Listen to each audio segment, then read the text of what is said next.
Hello everybody, my name is Putty, and welcome back for another edition of Mid-Atlantic Wrestling. My gain is... My mic is telling me that I'm being very loud right now, which always concerns me. I'm okay with it being loud, I just don't want it to be really... what's the word? I don't want it to peak. That's the word, peak. I've turned my gain, I think, all the way down to zero. I think it's all the way down to zero. And I want it to be loud. I noticed in a couple of the most recent videos I've been a little quiet. So I want it to be louder, but I don't want it to be peaky. I'm very cautious about my audio so far in this series, because at times it has gone a little bit wrong. You may have noticed a particularly bad episode a couple, like last year or so, which I titled Loud Edition, hopefully to warn you guys, and I should have uploaded a second video that day to make it up to you guys, and hopefully I did that. If not, please shout at me in the comments and maybe I'll do it today. But yeah, I'm trying to fix my audio because, again, it's really on the fly audio editing as we go along here, so hopefully it doesn't sound too bad. I don't want to stop the recording and see if it's like okay, because I did that earlier and it sounded fine, so let's just hope that that it works. We are here, ladies and gentlemen, for the 2020 edition of Americana. In tonight's main event of the evening, Vinny Cruz's favorite demon, Scythe, takes on the Legacy, El Mitico Jr. for the Mid-Atlantic Heavyweight Championship. Also tonight, the Last Samurai, the legend, Yoshimi Musashibo, takes on Island Boy Apollo as part of Musashibo's retirement tour here in the States, in the territories. It's his second of 3 matches here in Mid-Atlantic Wrestling, and it is going to be a big one tonight. Also, 2 out of 3 falls. Shinikami takes on American Elemental. Last time they fought, it ended very quickly, so tonight we've put them in there. Lucha Libre rules. 2 out of 3 falls. Who will come out on top? Of course, neither of them are luchadors. They're both American, I think. Maybe one of them is Canadian. But, you know, Lucha Libre rules, because they got masks and shit. We're in the Charlotte Garden. Let's do this. Oh, before we... actually, since I've rambled quite a bit before we started today, I will save a particular ramble that I had planned today for next episode. But, yeah, so...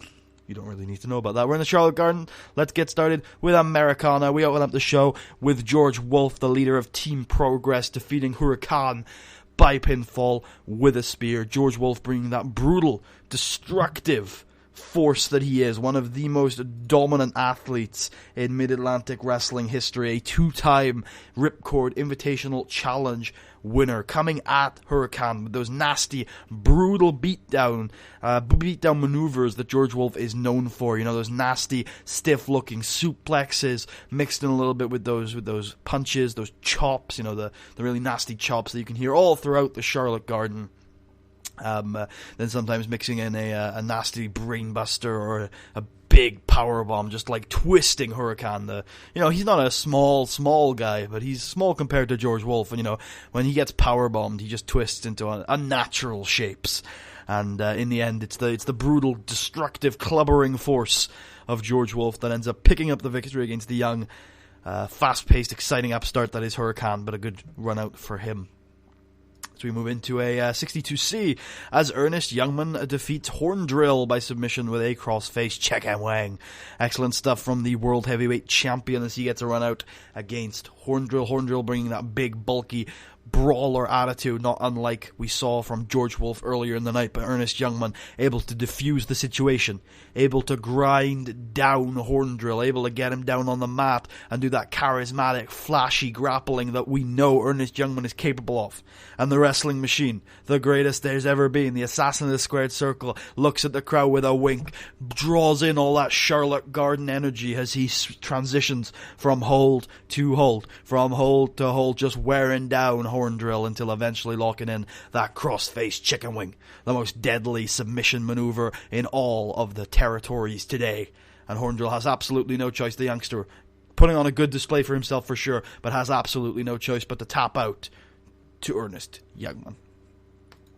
And we head to the interview area where Sweet Tabitha asks if El Mitico thinks it is possible to defeat the Demon Scythe in the main event of the evening, and El Mitico says, you know, I'm a legacy, I'm a lucha legacy. I'm not the first person to wear this mask, and you know what that means? That means I carry with me and behind me a history of fighters, of luchadores, of warriors, guerreros, everything in the history of my family has been leading up to fighting and slaying monsters, and you know what? I do it every single time. So you want to ask me if someone's beatable? Of course they're beatable. You know, I got to watch a few years ago when American Elemental took Scythe to his limit. American Elemental, he doesn't do well with guys like me. I'm fast. I got those technical basics, but you know I am faster than the speed of light. And tonight, Scythe is going to have absolutely no answer. And I'm going to come home with one of the greatest prizes in professional wrestling today. The Mid-Atlantic Heavyweight Championship. And you better keep an eye on the name El Mitico Jr. because it's going places. El Mitico, excited, ready, confident for the main event of the evening. As we move into a random tag team match as the King of California and Canada respectively, Froshore and Hugh Ankery, defeat Deadman Walking, that is Gravedigger, I think. And Gravedigger and Mobster by pinfall with a sure thing. Good stuff, as of course, you know, we have the really nasty California style brawling that we get from Mobster and Gravedigger, mixed in with that exciting, electrifying, energetic brawling that Froshore brings to the situation, and those north of the border style grappling that Hugh Ankery brings to the situation. It's a very styles clash. You know, you've got all of this Californian hype with Froshore and the Dead Men Walking, but every now and then Hugh Ankery is able to slow it down. But it's not like Hugh is boring. You know, the crowd don't dislike Hugh Ankery when he slows the match down because he has that earnest youngman charisma about him, that swagger about him, and the crowd kind of find it amusing and interesting to see whenever he diffuses a situation and slows down the pace a little bit. But in the end, it does end up devolving into one of those coastal zone brawls, those coastal zone high-paced brawls, and Mobster tries to go for the big high-flying maneuvers, some coast-to-coast, some Icon heroes, but in the end, Froshore is able to reverse, get that big babyface comeback, that never-give-up attitude that we have come to know from Froshore. And you know, we've seen in these mid-card tag team matches sometimes Froshore, he doesn't pay attention, he doesn't care, because we know that Froshore's motivation is to get that one big break, to get that one big opportunity. And so sometimes in these mid-card tag teams, he can kind of be a little absent. That wasn't the case tonight. He was on top of his game, he was giving 100%, and he picks up the victory with a sure thing. An excellent performance from Fro and Hugh tonight. As we now move in to our main event section, we have 3 matches tonight that could easily have main evented the show. We start us off with Shinikami taking on American Elemental in a 2 out of 3 falls match and in a 69C+. Good wrestling, decent reaction from the crowd. So this starts off exactly as it did back in, I think, December, with American Elemental. 1 minute of really nice back and forth, high-flying action, and then after a minute, American Elemental rolls up Shinikami. 1-0. 1-0 to American Elemental after just a minute, but that's why we had the 2 out of 3 falls match, and these two go into one of their usual just death-defying matches. These two just throwing each other at them, just using their bodies as weapons, throwing caution to the wind. Shinikami, the third member of Devil May Care, their attitude is that it doesn't matter how many concussions they get, it doesn't matter how many bones they break, it's all worth it for glory. Glory in this business, almost like Norse warriors. That's all they're looking for, is to go to Valhalla, and they're able to put their body on the line to do it. And that's exactly what Shinikami exemplifies tonight with his just death-defying attitude. Just flying from post to post, from guardrail to guardrail, using anything, including his own body, as a weapon to just hurt American Elemental and just to win the match. Because these two, you know, they've only been rivals for about a year now, but they have grown so hostile towards each other. And they have a wonderful 10-15 minute match after the first fall, which is the usual just innovation, just coming up every second with new moves to hurt the other. And that's what's so exciting about these two, is that every single match they pull out something new that is high risk, high reward, and that they need to hurt the other. And that's what they do in this match for a good 10-15 minutes. But in the end, it is Shinikami. Because remember, he is the guy who is willing to do anything.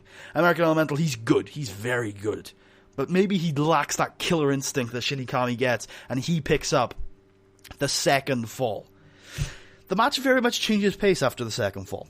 Because these two start to devolve into this really brutal, really nasty match, because they're both tired. It's been about 20 minutes at this point. They're both tired. You can't keep up that breakneck, Devil May Care pace for 20 minutes without getting tired. And they slow down, and they're both competent technical wrestlers for sure. And they start to work this technical match, but what's in there is this nasty, like, eye-pulling, this nasty, like, ripping of a body part into an unnatural position. And what starts to emerge is that not both men actually, it's just Shinny Kami. Shinny Kami is trying to rip American Elemental's mask off in just a nasty, brutal, underhanded manner. He's just trying to rip American Elemental's mask off, just trying to disgrace him. Because we know, whether you're American, whether you're a luchador, or whether you're a Japanese junior, it doesn't matter. Your mask is still sacred in professional wrestling. People think outside of Mexico it's not as sacred. I think those people are wrong. For a lot of people, especially guys like American Elemental, who outside the business, he's not seen without his mask a lot of the time. I don't know his real name. And I'm sure you guys don't either. His identity as a person, since he entered professional wrestling, has been tied up in this character of American Elemental, and maybe to the point where American Elemental is no longer a character. It is him. He is American Elemental. And the idea of having his mask ripped off is just horrifying and terrible and dishonorable. And so you start to realize that for American Elemental, it's no longer kind of about the victory anymore. It's about keeping his honor. And that means he's distracted, and that means he's open. He's exposed his weakness. And in the end, it's exploited. Shinny Kami picks up the victory with those mask tactics. And it's not over. I'm sure it's not over, this feud. I don't feel like a lot of people were satisfied. This wasn't a fair fight.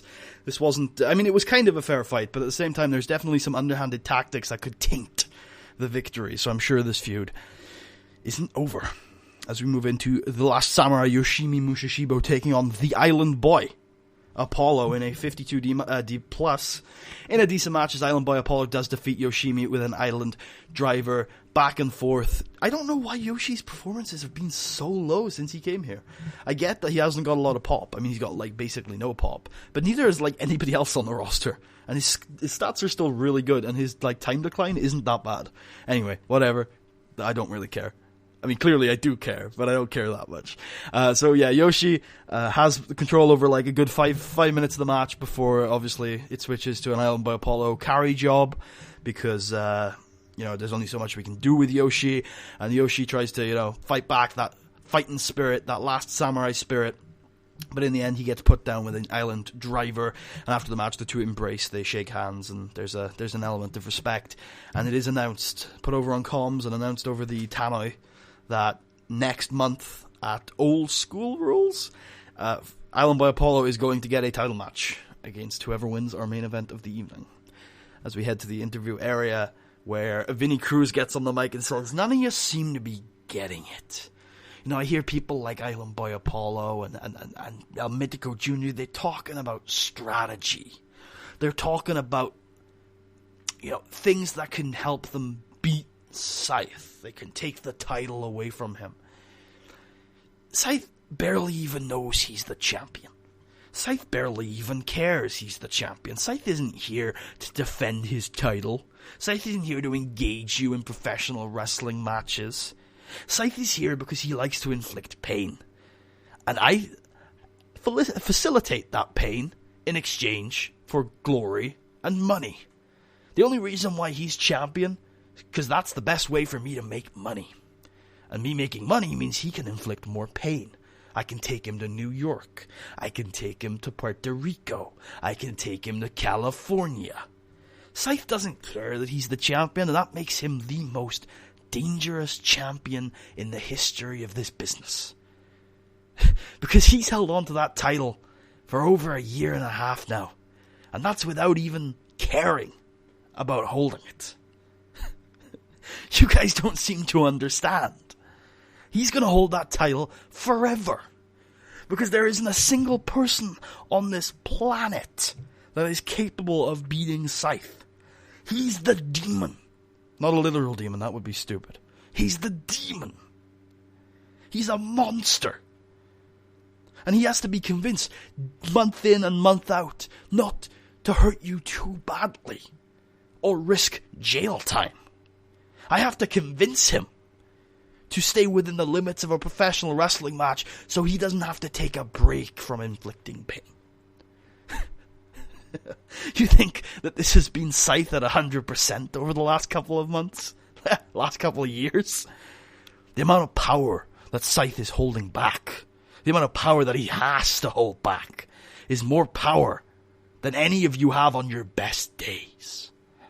And that's just what he's holding back. So, let me just make this abundantly clear.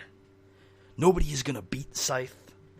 Even if you do, there's a lot more brutality, a lot more vengeance, a lot more fire and brimstone waiting in the wings. So I dare you to beat Scythe. See what happens afterwards. Scary words from Vinny Cruz as we move into our main event of the evening. Vinny Cruz's favorite demon, Scythe, defending his championship against El Mitico Jr. And in a 76B man, superb wrestling, decent reaction from the crowd. Scythe defeats El Mitico Jr. in 90 minutes by pinfall with that underworld spike. And it is a very similar match that we have seen between Scythe and American Elemental. El Mitico Jr. bringing that pace, bringing that fast-paced action. It's a mixture of those high-flying lucha libre moves, top rope drop kicks to set Scythe down. And that's the thing, you know, we've often seen in the last couple of years, I guess, Scythe unable to be taken down. Scythe just staying on his feet, being that tower of power.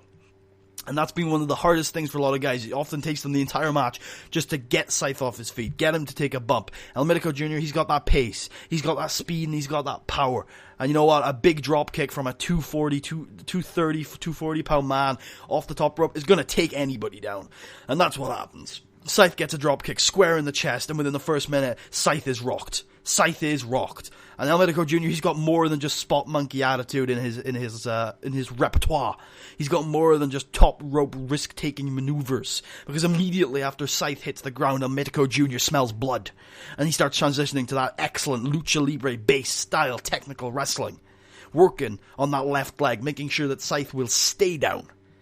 Brutal, nasty moves to the left leg, you know, ripping back on the digit of Scythe, making sure that, Scythe is going to have a very difficult time standing up for the rest of this match. And indeed, El Mitico Jr. is dominating the early match against Scythe. One of the most one-sided openers to a Scythe match we have seen in this company, as El Mitico Jr. is expertly and without mercy destroying the left leg of Scythe.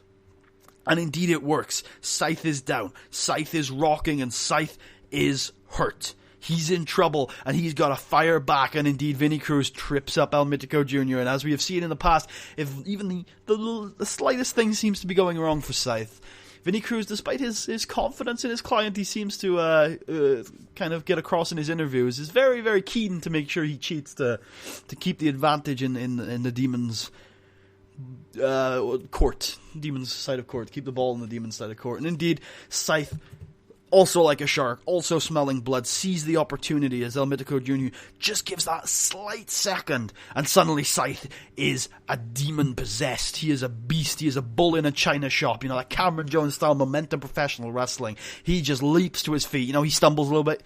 That left leg's clearly hurting him, but he's a big lad. It's going to take more than just 5 minutes of work to completely destroy his left leg, and he hits the ropes. Big lariat. Then the pace of the match starts to turn. Scythe looks down at El Mitico Jr. He's smiling. He knows now it's time to kind of play with his food, as he likes to do. Start just stomping on his neck, just really grinding El Mitico Jr.'s face down into the mat, proving, not so much proving, but like showing him dominance. Showing him that, you know what, El Mitico Jr., you may have dominated the last 5 minutes of this match, but I'm the alpha predator here. I'm the guy who's on top of this company, not because I hold a piece of gold, but because I'm dominant, because I'm destructive, because I could eat any one of you with just give me a reason to destroy you. And I will. And I'm going to tear you apart, and I'm going to enjoy it. And he takes that time to just brutalize with nasty strikes to a downed El Mitico Jr. A couple times, ref tries to stop the match. He's like, El Mitico, just call it in the end. But no. El Mitico Jr., like you said earlier, there is a legacy. There is a legacy behind that mask, and there is a legacy behind that individual, and he has been in the wrestling business since he was 9 years old, and he will not give up easily. That fire, that luchador heart, that guerrero heart that El Mitico Jr. has, as he just jumps to his feet, and he literally, but metaphorically spits in the face of the demon. He says, "No, I will not go down," and throws those clubbing forearms to Scythe's face as Scythe just laughs it off, laughs in the luchador's face, and hits him with that underworld spike to retain his Mid-Atlantic Championship. I hope you guys enjoyed. If you did, remember to leave a thumbs up, check out the rest of the series, and subscribe if you haven't already. If you're feeling especially generous and particularly like the episode, there's a link to my Patreon in the description, and if you want to hear ramblings from me, or just generally hear about the series, you can go check out my Twitter, link is in the description. I actually recently ran a couple polls on Twitter about the future of the series, and the results of those polls are going to be considered. One of them I don't think I'm going to listen to, but the other one I definitely will, so yeah, it's good to see your guys' opinion on that stuff, and I thank you very much if you want to head over and vote on it. Next episode, we have Island Boy Apollo having another rematch against Scythe, and it's since been announced that it is going to be a Texas death match. For those of you who don't know, a Texas death match is kind of became the hallmark staple feud ender in 2013 MAW, and it's essentially a mix between a regular match and a last man standing match. The way to win the match is to get a 3 count, a normal pinfall victory, and then after that 3 count, you have to your opponent has to stay down for 10 seconds. Can't answer a 10 count. So it's a really brutal match. You have to brutalize a guy so he'll stay down for a 10 count and still get the pin. So it's a nasty one. It's often something I try to do at Old School Rules as much as possible, and yeah, that's going to be the title match next time. You know, Island Boy said he wants to sink to Scythe's level. He wants to get nasty. He wants to get brutal. He wants to use that hatred and that passion and that pain that he suffered last summer when he saw his best friend's career almost come to an end. He wants to channel that hatred into Scythe, into a Texas death match, and that's what we're going to get next episode. So I hope you guys enjoyed. I hope you'll join me next time. I will see you guys then.